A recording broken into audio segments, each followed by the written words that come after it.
Hello students, कैसे हैं आप लोग। बोर्ड एग्जाम की तैयारी में आपका स्वागत है। आज हम बात करने वाले हैं वास्तविक संख्या का तीसरा लेक्चर, जिसमें हम समझेंगे कुछ इम्पोर्टेंट कॉन्सेप्ट के बारे में जो 10th के बोर्ड एग्जाम में ऑब्जेक्टिव फॉर्म में या सब्जेक्टिव में ज़रूर ही आते हैं, पक्की बात है। उसमें से आज हम सीखने वाले हैं कि हमारे पास कोई भी अगर भिन्न है, किसी भी भिन्न को हम कैसे बदले दशमलव में, भिन्न को दशमलव में कैसे बदलते हैं ये देखते हैं। ये 10th एग्जाम में आता है, ठीक है, ऑब्जेक्टिव में या सब्जेक्टिव में। जैसे मान लीजिए हमारे पास एक भिन्न दिया हुआ है, वो दिया हुआ है 13/20। हमें इसको बदलना है दशमलव में, ओके। या फिर मान लीजिए हमें दिया हुआ है अगला भिन्न, वो दिया हुआ है 17/24। इसको बदलना है हमें दशमलव में। तो दशमलव में बदलना है तो पहले ही मैंने आपको बताया था पिछले क्लास में कि जब हम भिन्न को मतलब परिमेय संख्या को हम जब बदलते हैं दशमलव में तो उसका दशमलव शांत हो सकता है या अशांत आवर्ती हो सकता है। तो दशमलव में बदलेंगे उससे पहले आप एक बार चेक कर लो कि इसका दशमलव रूप क्या होगा, शांत होगा या अशांत आवर्ती होगा। इससे आपका कॉन्सेप्ट रिवाइज भी हो जाएगा। तो शांत या अशांत आवर्ती पता करने के लिए करते क्या है, जो नीचे में हर दिया हुआ है 20, हम करते क्या है, हम इस 20 का गुणनखंड करते हैं।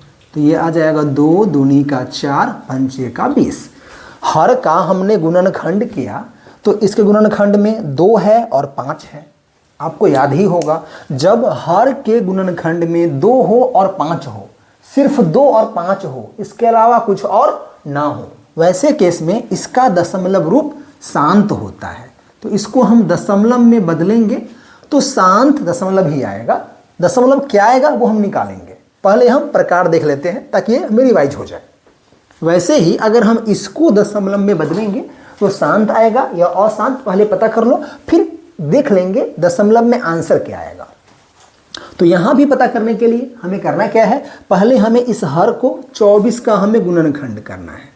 तो ये आ गया 2 दूनी का 4 दूनी 8 तिरिक 24। तो इसके गुणनखंड में 2 है, 2 तो है, 5 है क्या, 5 नहीं है, उससे कोई मतलब नहीं है, सिर्फ 2 हो उससे भी काम हो जाएगा। लेकिन यहाँ पर एक एक्स्ट्रा 3 आया हुआ है, ये 3 हमें नहीं चाहिए था, ये 3 आ गया ना, मतलब इसको दशमलव में बदलेंगे तो अब ये शांत नहीं आएगा, दशमलव में पूरा पूरा कटेगा नहीं। ये क्या आएगा सर, इसको दशमलव में बदलेंगे तो ये अशांत आवर्ती आएगा। तो हमको अभी पता हो गया कि इसका दशमलव रूप कैसा होगा, ठीक है। अब हम देखते हैं क्या होगा। अब इस भिन्न को हम दशमलव में कैसे बदलते हैं आपको पता ही होगा, सिंपल सा। अगर हमें 13/20 को दशमलव में बदलना है तो हमें करना क्या होगा, दशमलव में बदलने के लिए हम इस अंश में हर से भाग करते हैं। तो हम इस 13 में भाग किससे करेंगे, 20 से करेंगे। अब इस 13 में 20 से भाग तो लगेगा नहीं, तो हम क्या करेंगे, हम यहाँ पे एक दशमलव देंगे, ठीक है। और जब दशमलव देंगे तो दशमलव का मतलब है, आप समझो इसको ऐसे कि दशमलव जो है ये फैक्ट्री है जीरो का। आप इस दशमलव देने के बाद जितना जीरो चाहे उतना जीरो यहाँ से निकाल सकते हैं, ये जीरो का फैक्ट्री की तरह है। तो हम क्या करेंगे, फिलहाल इस फैक्ट्री से एक जीरो यहाँ पे लगा देंगे। अब ये क्या बन जाएगा, 130। अब देखिए कि क्या 130 में 20 से भाग कर सकते हैं, बिल्कुल कर सकते हैं। तो 20 छक्का 120 हो जाएगा। हाँ जी, अब देखिए 130 घटाओ 120, ये कितना आ गया, 10। अब 10 में हम 20 से भाग तो कर नहीं सकते, लेकिन हमारे पास दशमलव है, मतलब जीरो का फैक्ट्री है, तो यहाँ से एक और जीरो निकाल लीजिए, 100। अब 20 पंचे 100, देखिए पूरा पूरा कट गया है ना, पूरा पूरा कट गया, मतलब क्या हो, ये हो गया हमारा शांत दशमलव। तो अब इसका आंसर क्या हुआ, तो ये सॉरी हमने इसको बदला है ना 13, तो 13/20 का दशमलव रूप पहले आना क्या था, शांत। बोलो आया क्या है, शांत, पूरा पूरा कट गया। अब आंसर क्या है, 0.65। 0.65 नहीं बोलेंगे, 0.65 बोलेंगे। अब दशमलव से पहले कुछ नहीं है, तो कुछ नहीं है तो यहाँ पे जीरो लिख दो, 0.65, ये इसका दशमलव रूप हो गया। आपको सिंपल ऐसा क्वेश्चन बोर्ड्स में आ सकता है, ऑब्जेक्टिव में आप इसको ऐसे ही बनाइएगा। वैसे ही अगर हम चाहें तो इसको भी दशमलव में चेंज कर सकते हैं, बिल्कुल इसी प्रकार से। हमको पता है दशमलव में बदलेंगे इसको तो आंसर क्या आएगा, अशांत आवर्ती आएगा। ध्यान दीजिएगा क्या आएगा वो देखते हैं अब। तो इसके लिए हमें 17 में भाग करना है, किससे, 24 से। तो 17 में हमने भाग किया 24 से, तो अब देखिए क्या होता है ये सर। अब 17 में 24 से भाग तो लगेगा नहीं, तो यहां भी पहले क्या दो, दशमलव दे दो। अब दशमलव मतलब जीरो का फैक्टरी, जितना जीरो मन करे उतना जीरो निकाल लो, लेकिन एक बार में एक ही निकालना है। तो हमने एक बार में लिया एक जीरो, कितना हो गया 170। अब भाग कीजिए, 24 से भाग करना है कितना, 170 में। तो 24 छक्का कितना होगा सर, ये 144 हो जाएगा। 24 सत्ते 168 ऐसा हो जाएगा ये। अब ये बच गया 2। हाँ जी, अब देखिए ये 2 है। अब 2 में 24 से भाग तो लगेगा नहीं, तो यहाँ पे हम फिर से डालेंगे जीरो, और जीरो कहाँ से आएगा, इस दशमलव से, जीरो के फैक्टरी से। तो यहाँ लिया हमने एक जीरो, तो अब क्या बना 20। क्या 20 में 24 से भाग होगा, अब भी भाग नहीं होगा, तो हम इस फैक्टरी से एक और जीरो ले लेंगे। लेकिन आपको पता है जब हम एक बार में 2 अंक यहाँ पे डाल देते हैं तो एक जीरो यहाँ भी देना पड़ता है, तो यहाँ एक जीरो आ जाएगा। अब देखिए 200 में भाग कीजिए किससे, 24 से। तो अगर आप 24 में 200 से भाग करेंगे, देखिए 24 सत्ते कितना था 168, तो 24 8 भाग कर लीजिए, ये आ जाएगा आपका 192। ठीक है जी, तो मेरे पास कितना आ गया यहाँ पे, ये आ गया 8, तो 708 आ गया। अब देखिए क्या 8 में 24 से भाग कर सकते हैं, नहीं कर सकते हैं, तो इस जीरो के फैक्टरी से एक निकालेंगे जीरो। अब 24 तिहाई 72, फिर से कितना आ गया 8। अब देखिए क्या 8 में 24 से भाग कर सकते हैं, नहीं, यहाँ से निकालेंगे फिर एक जीरो। 24 तिहाई 72, अब आप देख पा रहे हैं फिर से क्या बच गया 8, फिर लेंगे जीरो, फिर बचेगा 80। 24 तिहाई 72, मतलब ये 3 3 3 आ ही रहा है। मैंने पहले ही कहा था हम जब इसको दशमलव में बदलेंगे तो ये पूरा पूरा कट ही नहीं सकता है, अशांत आवर्ती ही आएगा। मतलब अशांत पूरा पूरा नहीं कटेगा, आवर्ती कोई ना कोई अंक रिपीट होगा, दोहराएगा बार बार। तो यहाँ पे क्या हो रहा है, 3 आ रहा है बार बार, 3 आ रहा है बार बार। तो इसका आंसर क्या लिखेंगे, हम इसका आंसर लिखेंगे कि 7/24 का दशमलव रूप 0.708, उसके बाद 3 है, 3 आ गया। अब 3 के बाद बार बार आ रहा है 3, मतलब 3 रिपीट हो रहा है, तो इस पे क्या लगा दो, रेकरिंग। रिपीट सिर्फ 3 हो रहा है, ये रिपीट नहीं हो रहा है, तो ये हमारा आंसर हो गया। ये आंसर ठीक है, लेकिन आंसर सुंदर लगने के लिए शुरू में जीरो लगा दो, कुछ नहीं है तो 17/24 का दशमलव क्या हो गया, 0.708, 3 पर रेकरिंग। ओके, तो इस प्रकार से आप भिन्न को दशमलव में बदल सकते हैं। क्लियर है। अब देखिए बोर्ड एग्जाम में इसका उल्टा भी पूछा जा सकता है कि आप दशमलव को भिन्न में बदलिए। सिंपल सा क्वेश्चन है लेकिन पूछा जाता है, आपको पता होना चाहिए। अब देखिए तो दशमलव को भिन्न में बदलेंगे, पहले समझिए दशमलव जो है वो हमारे पास कितने प्रकार का है, दशमलव मुख्य रूप से 3 प्रकार का है, आपको पता ही है। एक तो हमारे पास शांत है ही, एक हमारे पास क्या है, अशांत है।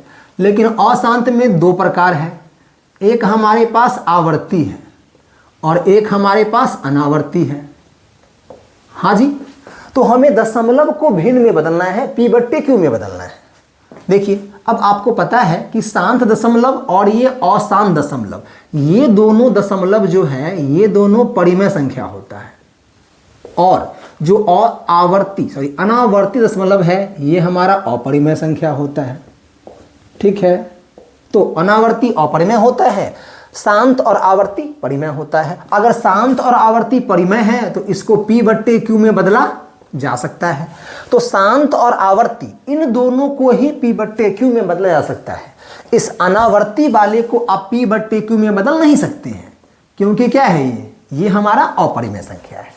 तो हम दशमलव को p बट्टे q में भिन्न में बदलेंगे, लेकिन दशमलव शांत वाले को बदलेंगे और आवर्ती वाले को बदलेंगे। अनावर्ती को तो हम बदल ही नहीं सकते हैं क्योंकि वो अपरिमेय संख्या है। ठीक है जी। अब देखिए, तो पहले सीखते हैं कि शांत दशमलव को कैसे बदलते हैं p बट्टे q में अंश बट्टे हर में। शांत मतलब क्या? दशमलव के बाद पूरा पूरा कट जाना चाहिए। जैसे 2.4 ये हमारा एक दशमलव है, 2.4 है, आगे डॉट डॉट नहीं है, मतलब ये पूरा कट चुका है। हाँ जी, ऊपर में रेकरिंग भी नहीं है, मतलब 2.4 जो है पूरा पूरा कट चुका है, ये शांत है। अब इसको दशमलव में बदलना है, ये आपको आता ही होगा, बड़ा सिंपल होता है ये। कैसे बोलते हैं इसको शांत वाले को? 2.4 तो है ही, इसके भागा में 1 है, भागा में कुछ नहीं तो 1 तो हमेशा ही होता है। अब दशमलव के बाद 1 अंक है तो दशमलव को हटाइए और नीचे में 1 0 डाल दीजिए, तो मेरे पास कितना आ गया? 24/10। चाहे तो इसे 2 से काट दीजिए, 12/5। तो 2.4 जो दशमलव रूप है इसको भिन्न में बदलेंगे तो 12/5 आएगा। वैसे ही किसी भी शांत दशमलव को भिन्न में बदलना आसान है। जैसे मान लीजिए कि 1.36, 1.36, आगे डॉट डॉट नहीं है और ना ही ऊपर में रेकरिंग है, मतलब ये शांत है ये। तो अब इसे कैसे बदले? तो 1.36, नीचे में 1 तो होता ही है। अब दशमलव को हम हटाएंगे तो दशमलव के बाद 2 अंक है ना, तो नीचे में क्या आ जाएगा? 2 0 आ जाएगा। तो मेरे पास कितना आ गया? ये आ गया 136/100। अगर आपका मन करे तो इसे आप 4 से भाग कर दीजिए। 4 से भाग कीजिएगा तो नीचे में आ जाएगा 25, और 4 से भाग कीजिएगा ऊपर में तो ये आ जाएगा 34। तो 1.36 को अगर भिन्न में बदले, p बट्टे q में बदले तो 34/25 आता है। तो ये हमने ऐसे बदला p बट्टे q में। किसको? शांत दशमलव को। हम अशांत आवर्ती को भी p बट्टे q में बदल सकते हैं, क्योंकि अशांत आवर्ती भी क्या होता है? परिमेय संख्या। अगर परिमेय है तो p बट्टे q में तो आएगा ही आएगा। अब देखिए कि अशांत आवर्ती को p बट्टे q में कैसे बदलते हैं। जैसे मान लीजिए ये है 1.333 डॉट डॉट। अशांत आवर्ती नाम ही क्या होता है? अशांत, पूरा पूरा नहीं कटना चाहिए। आवर्ती वो 1-2 अंक बार बार रिपीट होना चाहिए। तो यहाँ पे 3 क्या हो रहा है? रिपीट हो रहा है। आप इसी को चाहें तो ऐसे लिखते हैं 1.3 और ऊपर में रेकरिंग। ठीक है जी। तो हमें इसको बदलना है किसमें? p बट्टे q में। अब देखें कैसे बदलते हैं। वैसे इसको बदलने का तरीका होता है, लंबा सा तरीका है, लेकिन हम वैसे नहीं बदलेंगे। ये क्वेश्चन 10th में ऑब्जेक्टिव में आता है 1 नंबर में, तो इसको बदलने का एक तरीका है, ट्रिक है, उससे बदलेंगे। देखिए अब 1.3 ऊपर में रेकरिंग है। अब इसको p बट्टे q में कैसे बदले? बहुत सिंपल है। क्या कीजिए, आप इसको दशमलव को और रेकरिंग को भूल जाइए। मान लीजिए वो है ही नहीं, दशमलव को भूल जाएंगे, रेकरिंग को भी भूल जाएंगे, तो कितना बचेगा? 1 और 3 13। ठीक है जी। अब नीचे लिखिए भागा का चिन्ह, बट्टा का चिन्ह। अब दशमलव के बाद बोलिए कितना अंक है? दशमलव के बाद यहाँ पे 1 अंक है और उस पर भी रेकरिंग है। दशमलव के बाद 1 अंक है और उस पर रेकरिंग है, तो अगर 1 पर रेकरिंग है तो नीचे में 1 9 देना है। जैसे यहाँ पे दशमलव के बाद 1 अंक होता है तो नीचे में 1 0 पड़ता है, तो 10 बन जाता है। यहाँ पे दशमलव के बाद 1 अंक होगा और उस पर रेकरिंग होगा तो यहाँ पे 9 आएगा, इससे 1 कम, ऐसा। तो 13/9 हुआ, लेकिन ये आंसर नहीं है अभी। अब देखिए, अब ऊपर में हमें कुछ घटाना भी होता है। क्या घटाते हैं? जिस अंक पर रेकरिंग है उसको छोड़ दीजिए, जिस पर रेकरिंग उसको भूल जाइए और बोलिए क्या बचा? अब बचा 1, तो इस 1 को माइनस कर दीजिए। बोलिए क्या बच गया? अब ये 13 - 1 12/9। ये 3 से कट जाएगा तो ये क्या बन जाएगा? 4/3। तो इस 1.3 पर रेकरिंग जो है, हम जब इसको भिन्न में बदलेंगे p बट्टे q में, परिमेय में, तो कितना आएगा? 4/3 आएगा। ध्यान दीजिएगा। अगेन 1.3 पर रेकरिंग है। पहले दशमलव को भूल जाना है, रेकरिंग को भूल जाना है, जो अंक है बस उसी को लिखना है। तो लिखा हमने 13 को, ठीक है। अब देखना है कि दशमलव के बाद कितने अंक पर रेकरिंग हैं। तो 1 पर रेकरिंग है तो यहां पे 1 9 डिवाइड में। अगर 2 पर रेकरिंग होगा तो नीचे में 2 9 आ जाएगा। 3 पर रेकरिंग तो नीचे में 3 9 आ जाएगा, ठीक है। अब उसके बाद तो 13/9 हो गया, लेकिन ऊपर में हमें कुछ माइनस भी करना पड़ता है। क्या माइनस करते हैं? जिस अंक पर रेकरिंग है उस अंक को ढक दीजिएगा। अब जो बच गया, बोलो क्या बचा? 1, तो 1 को माइनस कर दीजिए। 13 घटाओ 1, 12/9, 3 से कट जाएगा तो 4/3। अगर आप इसको फिर से दशमलव में बदलिएगा ना तो यही आएगा, 1.333 आते ही रहेगा। चलिए एग्जाम्पल एक और लेते हैं। जैसे मान लीजिए हमारा अगला क्वेश्चन ये है कि 2.476, हाँ जी, इन दोनों पर रेकरिंग है। इसका मतलब क्या हुआ? 2.4767676 बार बार आ रहा है। यहां पे 2 अंक रिपीट हो रहा है, 7 भी और 6 भी। तो इसे कैसे बदले? ये भी सिंपल है, सेम टू सेम कॉन्सेप्ट है। करना क्या है आपको? दशमलव को भूल जाना है, इस रेकरिंग को भी भूल जाना है, बस अंकों को लिखना है। तो ये हो गया 2 4 7 और 6 लिख लिया। अब नीचे में बट्टा का चिन्ह ले लीजिए। अब आपको देखना है कि दशमलव के बाद कितने अंक हैं। दशमलव के बाद अंक है 1 2 3, 3 अंक है, लेकिन रेकरिंग कितने पर है? रेकरिंग 2 पर है। तो रेकरिंग 2 पर है तो नीचे में 2 9। अब लेकिन एक अंक ऐसा भी है जिस पे रेकरिंग नहीं है। तो जिस पे रेकरिंग नहीं है ना, तो वो बिल्कुल इसके तरह काम करेगा। रेकरिंग नहीं होगा तो 0। तो दशमलव के बाद एक अंक ऐसा है जिस पर रेकरिंग नहीं है, तो इसके बदले यहां पे 1 0 आएगा। अगर यहां पे एक अंक और होता जिस पर रेकरिंग नहीं होता तो यहां पे एक और 0 आता।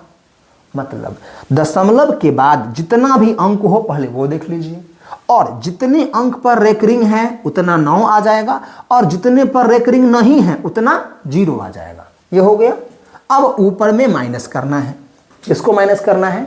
वही सिंपल रूल, जिस पर रेकरिंग है उसको भूल जाइए। तो रेकरिंग वाले को भूल गए, अब बचा 2.4। दशमलव तो हमको करना ही नहीं है, रेकरिंग को भूल गए तो बच गया 2 और 4। तो हमें 24 माइनस करना है, 2.4 नहीं। तो हम यहाँ पे 24 माइनस कर देंगे तो कितना आएगा? 2476 माइनस का 24, तो ये आपको आ जाएगा 2452 डिवाइड बाई 990। तो ये हमारा आंसर हो जाएगा। मतलब अगर हम इसको P/Q में बदलेंगे तो यही आएगा। अगर आप इसको फिर से दशमलव में ले आइए तो इतना ही आएगा, कुछ और नहीं आएगा। तो इस प्रकार से आप 10th के परीक्षा में कम से कम 1 नंबर तो पक्का ही ला सकते हैं। या तो एग्जाम में क्वेश्चन आएगा भिन्न को दशमलव में बदले, या दशमलव को भिन्न में बदले, या फिर कोई हमारे पास भिन्न दिया हुआ होगा और आपसे पूछ लेगा कि इसका दशमलव रूप क्या होगा, शांत, अशांत, आवर्ती, इस तरह से। मतलब इतना कॉन्सेप्ट से आपको मैट्रिक के परीक्षा में 1 नंबर तो पक्का ही आ जाएगा, गारंटी, लिख के रख लीजिए। अब देखिए, ये हो गया हमारा दशमलव भिन्न, खत्म हो गया। अब हम इसमें बात करते हैं आगे के टॉपिक का, जो हमने कल कहा था आपसे। अभी हम बात करने वाले हैं अब, वो है अंक गणित का आधारभूत परिमेय। ये हमारे चैप्टर 1 में एक थ्योरम दिया हुआ है। वो थ्योरम क्या है समझते हैं, बहुत ही आसान है, समझते हैं क्या है ये। इसका नाम क्या है? अंक गणित का आधारभूत परिमेय। देखिए वो क्या है। तो अभी हम बात करने वाले हैं अंक गणित का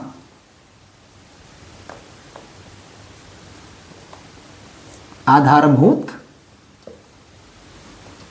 परिमेय के बारे में, ठीक है। इसको हम अंग्रेजी में कहते हैं fundamental theorem of arithmetic. Fundamental theorem of arithmetic. देखिए क्या है वो समझते हैं। तो बहुत सिंपल सा थ्योरम है। थ्योरम ऐसा है कि हमारे पास कोई भी संख्या है, हमारे पास कोई भी संख्या है, कोई भी संख्या, ठीक है, हम बात कर रहे हैं धनात्मक संख्या का, धनात्मक पूर्णांक का। हमारे पास कोई भी संख्या है तो अंकगणित का आधारभूत प्रमेय कहता है कि आप किसी भी संख्या को जब गुणनखंड करते हैं, अभाज्य गुणनखंड, किसी भी संख्या को हम जब अभाज्य गुणनखंड के रूप में लिखते हैं तो अभाज्य गुणनखंड के रूप में सिर्फ एक ही प्रकार से लिखा जा सकता है। मतलब किसी भी संख्या को अभाज्य संख्याओं के गुणनफल के रूप में सिर्फ एक ही प्रकार से लिखा जा सकता है, किसी दूसरे प्रकार से लिखा नहीं जा सकता है। इसका सिंपल मतलब क्या है पहले वो समझते हैं, फिर इसके भाषा पे आएंगे। जैसे मान लीजिए कि हमारे पास एक संख्या है, वो संख्या है, मान लीजिए कि ये है 6, एक संख्या है, हमें करना है इस 6 का गुणनखंड। तो 6 का गुणनखंड करना क्या है, हमें करना है अभाज्य गुणनखंड। गुणनखंड करने पर जो संख्या होगा वो अभाज्य वाला होना चाहिए। तो 6 का गुणनखंड क्या होगा, 1 गुने 2 गुने 3। हाँ जी, ये है 6 का गुणनखंड। 6 का गुणनखंड ये भी है 1 गुने 6, लेकिन ये अभाज्य गुणनखंड नहीं है, हमें करना है 6 का अभाज्य गुणनखंड। मतलब 6 के गुणनखंड करने पर जो गुणनखंड आएगा ना, देखो इसमें ये भी अभाज्य संख्या है और ये भी अभाज्य संख्या है। आपको इस एक को लिखने का मन हो तो लिखिए, वरना मत लिखिए, क्योंकि एक न ही भाज्य है और न ही अभाज्य है। तो आप लिख भी सकते हैं और नहीं भी, और वैसे भी इस एक से क्या ही फर्क पड़ता है, एक है, ठीक है। लेकिन ये गुणनखंड है, लेकिन ये अभाज्य गुणनखंड नहीं है, ये सिंपल 6 का गुणनखंड है। तो हमें इसमें नहीं पढ़ना है। अपना अंकगणित का आधारभूत प्रमेय क्या कहता है कि कोई भी संख्या हो तो किसी भी संख्या को आप जब अभाज्य संख्याओं के गुणनखंड के रूप में लिखते हैं, अभाज्य संख्याओं के गुणनखंड के रूप में लिखते हैं, तब उसको एक ही प्रकार से लिख सकते हैं। अगर हम भाज्य में भी लिखने लगे फिर तो बहुत तरीका हो सकता है, लेकिन जब आप अभाज्य में लिखते हैं तो एक ही प्रकार से लिख सकते हैं। तो 6 का अभाज्य गुणनखंड 1 गुने 2 गुने 3, या अगर आपको मन हो तो आप 1 को छोड़ भी दीजिए, 2 गुने 3, ये दोनों एक ही बात हुआ। तो 6 का अभाज्य गुणनखंड हम ऐसे ही लिख सकते हैं, इसके अलावा किसी और प्रकार से नहीं लिख सकते हैं। हमने ऐसे लिखा है 1 गुने 6, लेकिन ये अभाज्य संख्या नहीं है, 6 तो भाज्य संख्या है। तो इतना याद रखना है कि किसी भी संख्या को अभाज्य गुणनखंड के रूप में, गुणनखंड नहीं, अभाज्य गुणनखंड के रूप में एक ही प्रकार से लिखा जा सकता है। बुक में इसको लिखा हुआ होता है अद्वितीय प्रकार से। अद्वितीय प्रकार मतलब अद्वितीय, जिसका दूसरा कोई प्रकार नहीं है, कहने का मतलब हुआ एक ही प्रकार से। तो किसी भी संख्या को अभाज्य गुणनखंड में एक ही प्रकार से लिख सकते हैं। इसी को हम बोलते हैं अंकगणित का आधारभूत प्रमेय। एग्जाम्पल कुछ और देख लीजिए।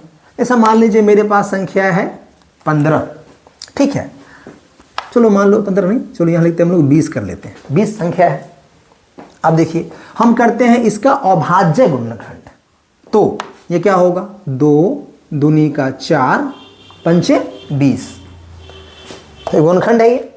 अब ध्यान दीजिए, 2 अभाज्य संख्या, ये भी 2 अभाज्य संख्या, ये भी 5 अभाज्य संख्या, तो ये हो गया 20 का अभाज्य गुणनखंड। ये है 20 का अभाज्य गुणनखंड। तो अंकगणित का आधारभूत प्रमेय कहता है कि किसी भी संख्या को अभाज्य गुणनखंड में एक ही प्रकार से लिख सकते हैं। गुणनखंड और भी हो सकता है, लेकिन अभाज्य गुणनखंड तो एक ही होगा। देखिए जैसे इसका गुणनखंड अगर हम चाहें तो 1 गुने 20 भी लिख सकते हैं। इसका गुणनखंड हम चाहें तो 4 गुने 5 भी लिख सकते हैं। इसका गुणनखंड चाहे तो 2 गुने 10 भी लिख सकते हैं। तो ये सारा ही इसका गुणनखंड है, लेकिन अभाज्य गुणनखंड नहीं है। ये सिर्फ इसका गुणनखंड है। अभाज्य गुणनखंड तो बस यही है। देखिए इसमें ये गुणनखंड है, अभाज्य नहीं। कैसे? ये अभाज्य नहीं है, यहाँ पे ये अभाज्य नहीं है, यहाँ पे ये अभाज्य नहीं है। आई बात समझ में? किसी भी संख्या को अभाज्य गुणनखंड के रूप में एक ही प्रकार से दर्शाया जा सकता है। यही है अंकगणित का आधारभूत परिमेय। ठीक है, बस इतनी सी बात है। अब देखिए, अब हम क्या करेंगे, अंकगणित के आधारभूत परिमेय के अलावा जो हमारा अगला टॉपिक है हम उसकी बात करेंगे।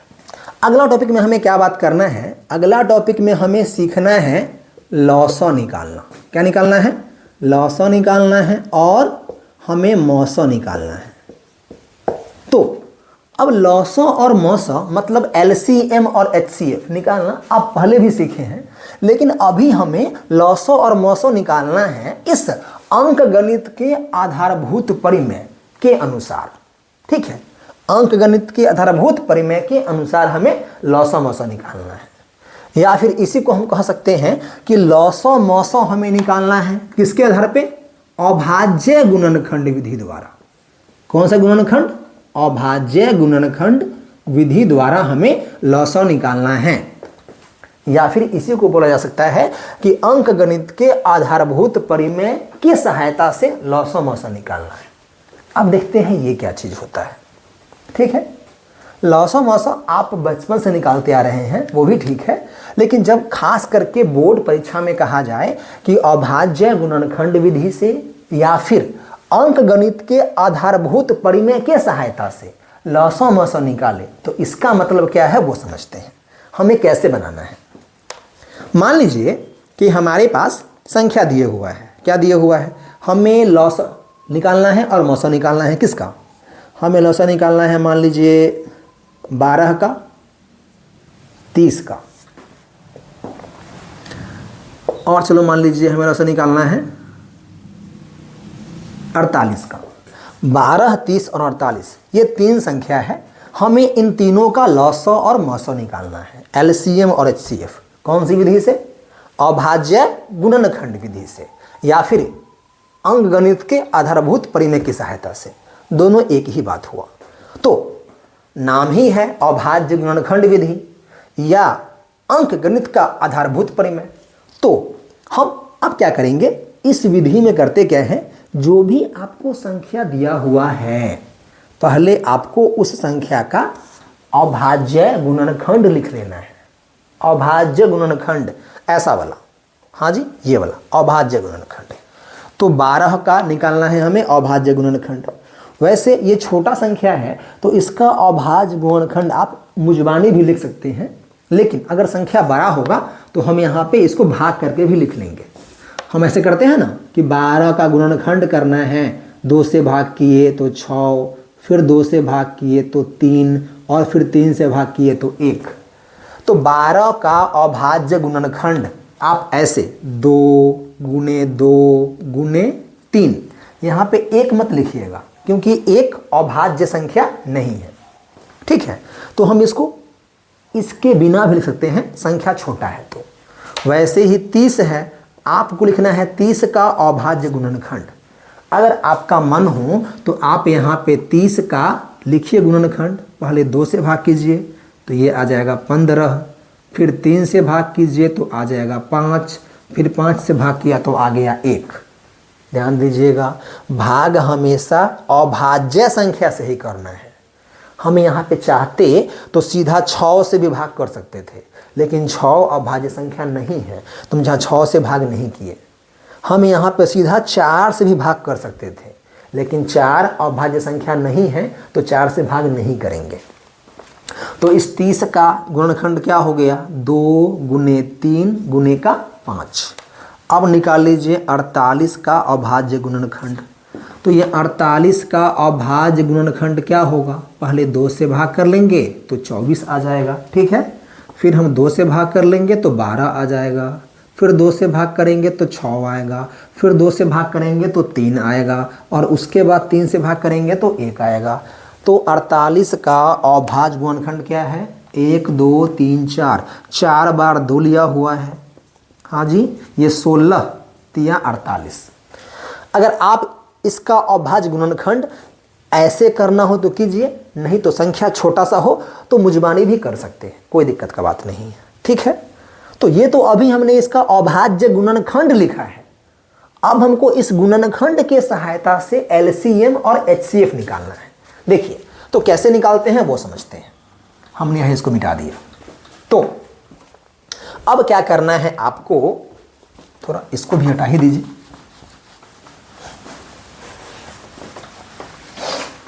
देखिए तो अब जरा आप इसको ना थोड़ा सा क्या कीजिए कि 2 गुने 2 2 बार है तो इसको घात के रूप में लिख लीजिए, पावर के रूप में। 2 है 2 बार तो इसको हम 2 का स्क्वायर लिख सकते हैं। ठीक है, फिर है 3, 3 है 1 बार तो 3 के पावर में 1 लिख सकते हैं। यहाँ पर देखिए, यहाँ पर 2 भी 1 बार है, 3 भी 1 बार है, 5 भी 1 बार है तो 2 के पावर में 1 लिखिए, 3 के पावर में 1 लिखिए और 5 के पावर में भी 1 लिखिए। अब यहाँ देखिए 1 2 3 4, 2 है 4 बार तो 2 के पावर में 4 लिख लिया हमने। इसमें क्या है सर, 3 है 1 बार, 3 के पावर में 1 लिख लिया हमने। ठीक है, तो गुणनखंड को पहले ऐसे लिख लीजिए घात के रूप में।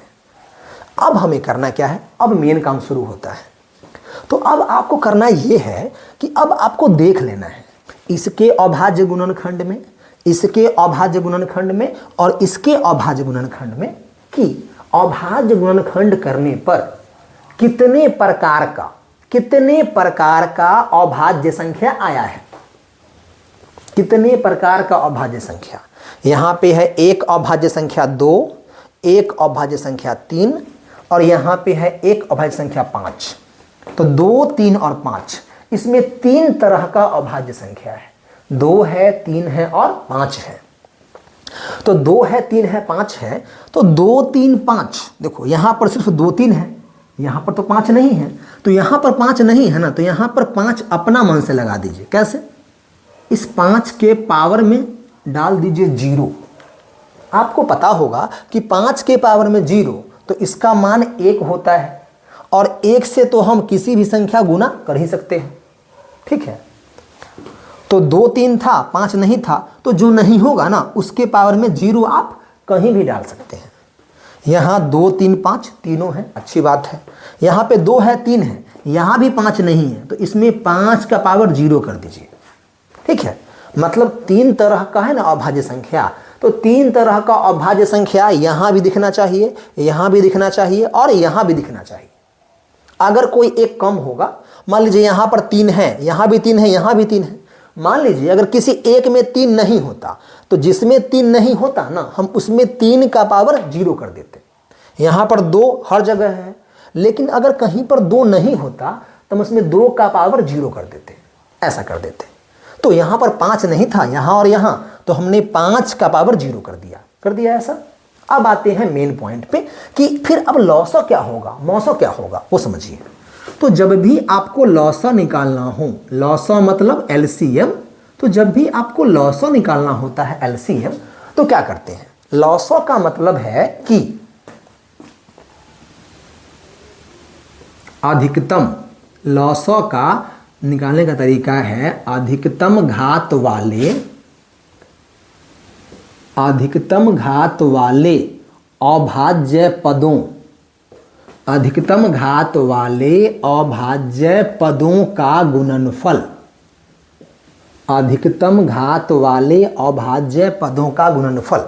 देखिए अभाज्य पदों का गुणनफल वो तो ठीक है, अभाज्य पद का बात करना है, लेकिन कौन सा, अधिकतम घात वाला अभाज्य पद, अधिकतम घात वाला अभाज्य पद का गुणनफल ही लॉसा होता है।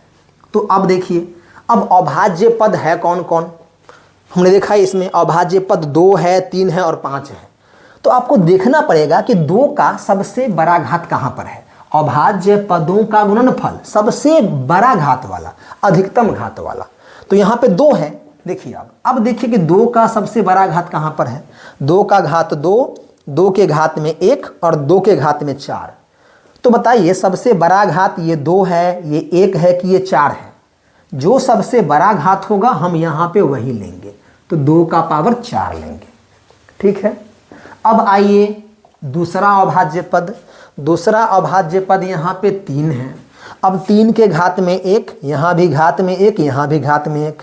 यहाँ पर तो तीनों घात बराबर है, ना कोई छोटा है ना कोई बड़ा है। वैसे हमें लेना बड़ा है, लेकिन जब तीनों बराबर ही है तो जो है वही ले लेंगे, ना छोटा ना बड़ा, जो है वही ले लो। ठीक है, अब देखिए, अब आते हैं अगला अभाज्य पद कौन सा है, 5 है। तो अब देखिए 5 के घात में 0, 5 के घात में 1, 5 के घात में 0, तो हमें अधिकतम घात वाला अभाज्य पद चाहिए। 0, 1 और 0 में बड़ा कौन हुआ, 1 बड़ा हुआ, तो 5 के पावर में 1 ले लीजिए, इसको गुना कर दीजिए तो आपका लॉसा आ जाएगा। कीजिए गुना, 2 का पावर 4 तो ये 16 हो जाएगा। 16 गुने 3 48, 48 गुने 5 ये कितना हो जाएगा, 240। तो 12, 30 और 48 का लॉसा कितना हो गया, 240 हो गया। ध्यान दीजिएगा, लॉसा मतलब अधिकतम घात वाले अभाज्य पदों का गुणनफल। आपको याद कर लेना है। अगर आप इस तरह से लिख के लॉसा निकालेंगे तो आपको बोर्ड एग्जाम में पूरा का पूरा अंक मिलेगा। वैसे लॉसा निकल हमको आता ही है, बचपन में हम लॉसा वैसे भी निकाल सकते हैं जो हम बचपन में सीखे हैं, लेकिन हमें निकालना है अंक गणित के आधारभूत परिमेय का इस्तेमाल करते हुए, या इसी को हम बोलते हैं अभाज्य गुणनखंड विधि से। तो हमें लॉसा ऐसे ही निकालना है, तो हमें अंक मिलेगा, पूरा पूरा अंक। अब देखिए, हमें अब मौसा निकालना है। अब मौसा कैसे निकाले, मौसा भी सेम टू सेम है, बस यहाँ पे अधिकतम घात था ना, इसको न्यूनतम घात कर दीजिए। अधिकतम घात को कर दीजिए न्यूनतम। न्यूनतम मतलब छोटा, न्यूनतम, या आप इसको निम्नतम भी कह सकते हैं। निम्नतम एक ही बात है। निम्नतम घात वाले अभाज्य पदों का गुणनफल। निम्नतम घात वाले अभाज्य पदों का गुणनफल। तो इससे क्या होगा, इससे हमारा मौसा आ जाएगा। सब कुछ सेम, बस घात जो सबसे बड़ा लिए थे अब उल्टा लेंगे, सबसे छोटा। अब देखिए, अभाज्य पदों का गुणनफल लेकिन निम्नतम घात वाले, छोटा घात वाला।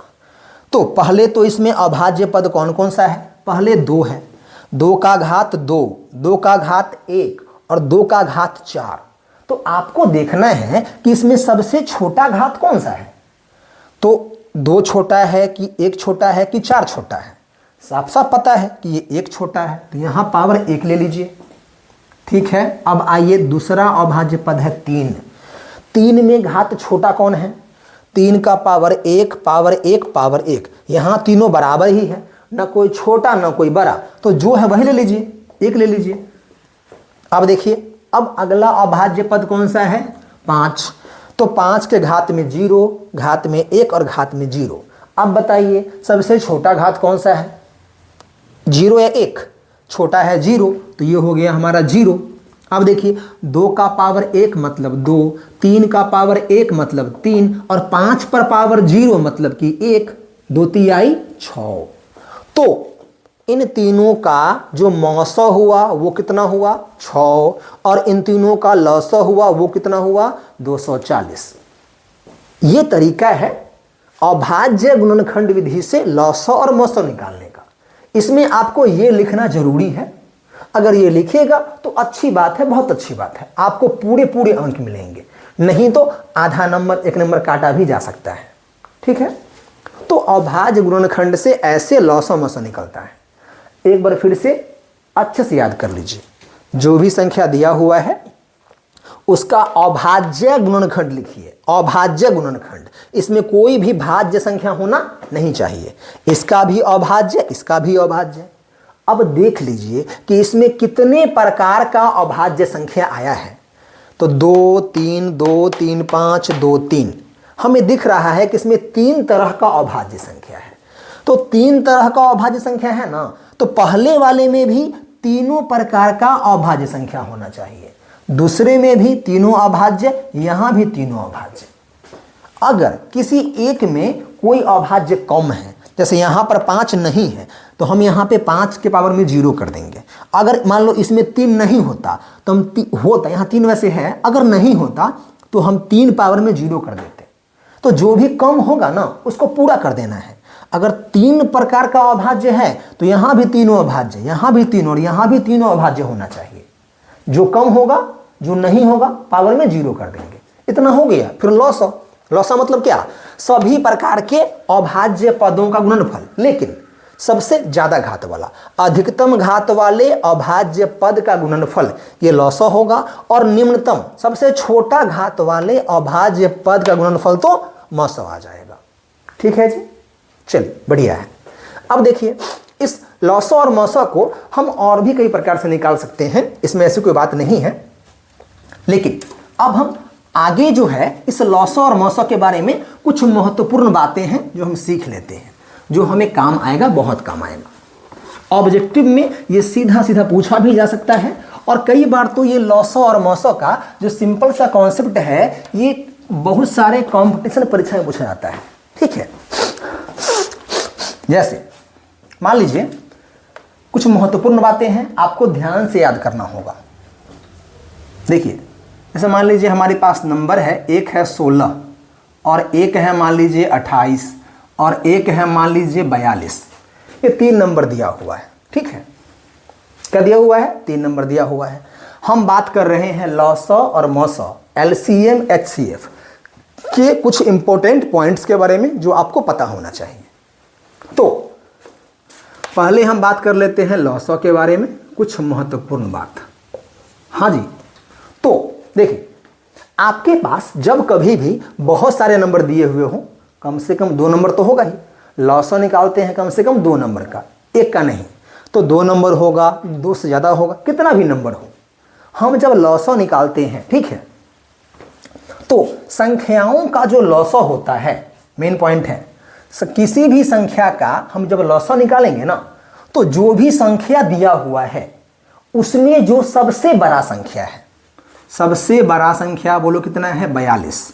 तो लॉसा जो होगा इस सबसे बड़ा संख्या के बराबर होगा। तो इसका लॉसा जो है 42 के बराबर होगा, या देखो, या तो इसका लॉसा सबसे बड़े संख्या के बराबर होगा या फिर सबसे बड़े संख्या से बड़ा होगा। किसी भी संख्या का जब लॉसा निकालते हैं तो जो भी संख्या दिए हुआ है उसमें जो सबसे बड़ा संख्या है, लॉसा सबसे बड़ा संख्या के बराबर होता है या उस सबसे बड़ा संख्या से बड़ा होता है। ठीक है, अब सबसे बड़ा संख्या से बड़ा मतलब क्या? अब 42 से बड़ा तो बहुत सारा नंबर होता है, तो लॉसा जो है या तो 42 के बराबर होगा, सबसे बड़ा संख्या के बराबर, या सबसे बड़ा संख्या से बड़ा। साफ साफ कहने का मतलब ये है कि 42 से बड़ा कहने का मतलब हुआ 42 का गुणज, 42 का गुणज, या फिर इसको हम बोलते हैं ना अपवर्त्य या पहाड़ा। 42 का गुणज, अपवर्त्य या पहाड़ा, या इसको अंग्रेजी में कहते हैं मल्टीपल। तो जब संख्या बहुत सारा दिया हुआ हो तो लॉसा हमेशा सबसे बड़ा संख्या के बराबर होता है, या तो 42 होगा, अगर 42 नहीं है तो 42 का गुणज, अपवर्त्य या मल्टीपल होगा। मतलब 42 गुने 2, 42 गुने 3, 42 गुने 4। तो इन सब का लॉसा जो होगा या तो 42 होगा, या सबसे बड़ा संख्या के बराबर, या फिर सबसे बड़ा संख्या का गुणज, मल्टीपल, अपवर्त्य। तो 42 गुने, देखो 42 गुने 1 हो गया ये। 42 मतलब क्या? 42 गुने 1 पहला गुणज। इसका आंसर 42 गुने 2 होगा, या फिर 42 गुने 3 होगा, या फिर 42 गुने 4 होगा, या 42 गुने 5 होगा। मतलब लॉसा जो है वो 42 का गुणज होगा। इसको आप शॉर्टकट में 42 के भी लिख सकते हैं, 42 गुने के, 42 का गुणज, इसको लिखते हैं ऐसे शॉर्टकट में। ठीक है, कोई भी संख्या बहुत सारा हो उसका लॉसा निकालेंगे तो जो सबसे बड़ा संख्या है लॉसा उस सबसे बड़े संख्या के बराबर होगा, या उसके बराबर नहीं है तो उसका गुणज होगा। 42 गुने 2, 3, 4, 5, कुछ ऐसा ही में से, इसी में से कोई एक होगा। ठीक है, अब इसका एलसीएम 42 से 2 ज़्यादा 44, 46, 48 नहीं हो सकता है। या तो 42 होगा, या 42 गुने 2 84 होगा, या 42 गुने 3 126 होगा, 42 गुने 4 168 होगा, 42 गुने 5 210 होगा। इस तरह से होगा। ठीक है, यह है लॉसॉ के बारे में। लॉसॉ सबसे बड़ा संख्या के बराबर या उस सबसे बड़ा संख्या से भी बड़ा। बड़ा कैसे? बड़ा बहुत सारा है, तो उस सबसे बड़ा संख्या का गुणज, मल्टीपल में से कोई एक होगा। यह हो गया लॉसॉ के बारे में। अब देखिए, हम जब बात करते हैं मौसॉ के बारे में, हम चलो इसी संख्या का मौसॉ निकाल लेते हैं। ठीक है, हम इसका मौसॉ निकाल लेते हैं। तो हम जब संख्याओं का मौसॉ निकालते हैं तो मौसॉ क्या होता है? मौसॉ मतलब HCF, हमेशा जो सबसे छोटा संख्या है, जो सबसे छोटा संख्या है, मौसॉ सबसे छोटा संख्या के बराबर होता है। मतलब इनका मौसॉ या तो 16 के बराबर होगा, या तो 16 के बराबर होगा। अगर 16 के बराबर नहीं है तो 16 के बराबर होगा या 16 का अपवर्तक। 16 का अपवर्तक मतलब फैक्टर, अंग्रेजी में क्या बोलेंगे इसको? फैक्टर। कोई भी संख्या हो, संख्या बहुत सारी हो, तो उसका मौसॉ HCF जो होगा उन सभी संख्याओं में जो संख्या सबसे छोटी है उसके बराबर होगा, या तो उसके बराबर होगा, नहीं तो सबसे छोटी संख्या का जो भी अपवर्तक मतलब फैक्टर होगा उसके बराबर होगा। तो 16 का अपवर्तक कौन कौन सा है, कैसे निकालिएगा? हम यहाँ पे जैसे 2 3 से गुना करते हैं ना, यहाँ पे उसका उल्टा करेंगे, भाग करेंगे। तो इसका जो मौसॉ होगा या तो 16 के बराबर होगा, पहली बात, नहीं तो 16/2 मतलब 8 के बराबर, नहीं तो 16/3 नहीं, 16/3 तो भाग होगा ही नहीं, ये दशमलव में आ जाएगा। दशमलव में हमें नहीं जाना है। तो 16 का अपवर्तक 16, 8, 16 में 4 से भाग कर दो तो 4, 16 में 8 से भाग कर दो तो 2, या 16 में 16 से भाग कर दो तो 1। हाँ जी, तो अब इनका जो मौसॉ होगा सबसे छोटा संख्या के बराबर या इस सबसे छोटा संख्या का जो फैक्टर है, अपवर्तक है, उसी में से कोई एक होगा। तो इसका मौसॉ 16 या उसका अपवर्तक 8 या इसका अपवर्तक 4 या इसका अपवर्तक 2 या इसका अपवर्तक 1 के बराबर होगा। आई बात समझ में? चलिए, बढ़िया है। ये 2 मेन पॉइंट है, इसे हमें याद रखना है। लॉसॉ सबसे बड़ा संख्या के बराबर या उसका मल्टीपल, उसके गुणज के बराबर। मौसॉ सबसे छोटा संख्या के बराबर या उसका फैक्टर, उसके अपवर्तक के बराबर होता है। क्लियर है? चलिए, बढ़िया है। अब देखिए, इस लॉसॉ मौसॉ में एक और कॉन्सेप्ट है जो आपको पता होना चाहिए, आपने पढ़ा भी होगा।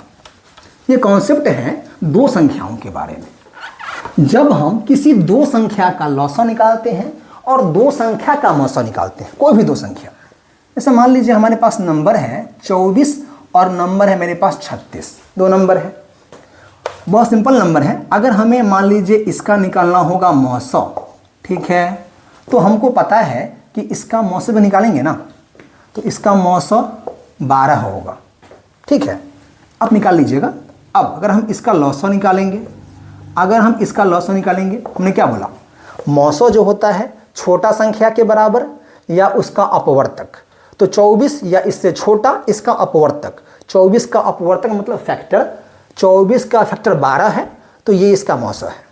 अब लॉसॉ, लॉसॉ क्या होता है? सबसे बड़ा संख्या के बराबर और नहीं तो उसका गुणज, मल्टीपल। तो इसका लॉसॉ 36 तो नहीं होगा, लेकिन 36 गुने 2 72 होगा इसका लॉसॉ। ऐसा। तो हमने 2 संख्या लिया और हमने उसका मौसॉ निकाला, फिर हमने उसका लॉसॉ निकाला। तो ये नियम 2 संख्याओं पर ही लागू होता है। ये आपको नियम पता भी होगा कि ये नियम है कि जब हम 2 संख्या लेते हैं तो हमने जो संख्या लिया है ये पहली संख्या हो गया और ये हमारा क्या हो गया? ये हमारा दूसरी संख्या हो गया। तो पहली संख्या गुने दूसरी संख्या, इन दोनों संख्या को गुना करने पर जो आता है वही आता है लॉसॉ और मौसॉ को गुना करने पर, वही आता है लॉसॉ और मौसॉ को गुना करने पर। कोई भी 2 संख्या लेंगे, अगर 2 संख्या को हम गुना कर देंगे तो 2 संख्या को गुना करने पर जो आएगा वही आएगा लॉसॉ और मौसॉ को गुना करने पर। अब इस फॉर्मूला पर भी मैट्रिक के परीक्षा में प्रश्न पूछा जाता है। तो इसमें सिंपली आपसे ऐसे पूछ सकता है कि आपके पास 2 नंबर दे देगा उसका लॉसा दे देगा और आपसे मौसा पूछ लेगा। देखो इसमें 4 चीज़ है, पहला संख्या, दूसरा संख्या, लॉसा और मौसा, 4 चीज़ है। इस 4 में से कोई 3 आपको दे देगा। लॉसा मौसा दे दिया और दूसरा संख्या दे दिया, पूछा बताओ पहला संख्या क्या है, या लॉसा मौसा दिया, पहला संख्या दिया, पूछा दूसरा बताओ। ऐसा कुछ भी हो सकता है। तो ये फॉर्मूला भी बहुत इंपॉर्टेंट है, आपको पता होना चाहिए। ठीक है, अब आज के क्लास को हम यहीं पर ख़त्म करते हैं और अगले क्लास में हम लोग बात करेंगे मौसा निकालने का 10th में एक और तरीका है जो हमको पढ़ना है सिलेबस में, उसका नाम है यूक्लिड विभाजन एल्गोरिदम। तो यूक्लिड विभाजन एल्गोरिदम से मौसा कैसे निकालते हैं उस प्रकार से ये हम सीखेंगे अगले क्लास में। और इसके बाद का जो क्लास होगा वो वास्तविक संख्या का लास्ट लेक्चर होगा, जिसमें जो भी बचा हुआ टॉपिक है, एक तो यूक्लिड है और दूसरा है कि संख्याओं को सिद्ध करना कि √2 अपरिमेय है, √3 अपरिमेय है, 2 + √3 अपरिमेय है, 5 + √6 अपरिमेय है। इन सबको हम सिद्ध करना सीखेंगे अगले क्लास में। ठीक है, तब तक के लिए अपना ध्यान रखिए, हम जल्द ही मिलेंगे।